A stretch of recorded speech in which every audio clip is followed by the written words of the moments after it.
Hi மக்களே, எல்லோரும் எப்படி இருக்கீங்க? சாரி மக்களே, என்னால் சரியாக வீடியோ போட முடியாமல் ஆயிடுச்சு. ஏன்னா எங்கள் அக்கா பொண்ணுக்கு உடம்பு சரியில்லாமனால என்னால் சரியாக வீடியோ போட முடியல. ஹாஸ்பிட்டல் போனதும் டாக்டர் நீங்கள் ஸ்கேன் பண்ணிவிட்டு வந்தால் தான் சொல்ல முடியும் அப்படின்னு சொல்லிட்டாங்க.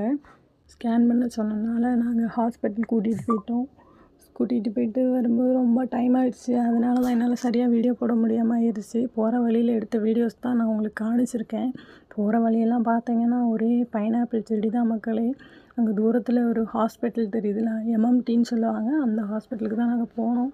ஹாஸ்பிட்டல் போயிட்டு அங்கே போய் ரெஜிஸ்டர் பண்ணிவிட்டு நாங்கள் அதுக்கப்புறமா அங்கேருந்து ஸ்கேன் எடுத்துகிட்டு ரிட்டன் நாங்கள் கிளம்பி மறுபடியும் ஹாஸ்பிட்டலுக்கு வந்தோம். பட் ஆனால் டாக்டர் ஓபியில் எல்லாம் இருந்தாங்க. அதனால் நாங்கள் என்ன பண்ணிட்டோம், அதுக்கப்புறம் ஹாஸ்பிட்டல் போயிட்டு ஸ்கேன் பண்ணிவிட்டு ஸ்கேன் ரிப்போர்ட்டையும் வாங்கிட்டு ரிட்டன் நாங்கள் வீட்டுக்கு வந்துவிட்டோம். பார்த்தா டாக்டர் ஓபியில் எல்லாம் இருந்தாங்க. பின்ன அவங்க வீட்டுக்கு போயிட்டாங்க. 4 மணிக்கு பின்ன வந்து கிளினிக்கில் தான் பார்க்கணுன்னு சொன்னனால பின்ன நாங்கள் கிளினிக்கில் போய் 4 மணிக்கு போய் டாக்டரை பார்த்தோம். பார்த்துட்டு டாக்டர் சொல்லிட்டாங்க, இந்த மாதிரி கொஞ்சம் பாப்பாவுக்கு கொஞ்சம் ப்ராப்ளம் இருக்குது, இன்றைக்கி ஒரு நாள் ஹாஸ்பிட்டலில் இருங்க, நாளைக்கு போனால் போதும்னு சொல்லிட்டாங்க. அப்போ நாங்கள் ஹாஸ்பிட்டல்லே இருந்துட்டோம். நேற்று இருந்தனால தான் என்னால் சரியாக வீடியோவும் போட முடியாமல் ஆயிடுச்சு. வீடியோ பிடிச்சிருந்தால் லைக் பண்ணுங்கள். நெக்ஸ்ட் வீடியோவில் சந்திக்கலாம் மக்களே.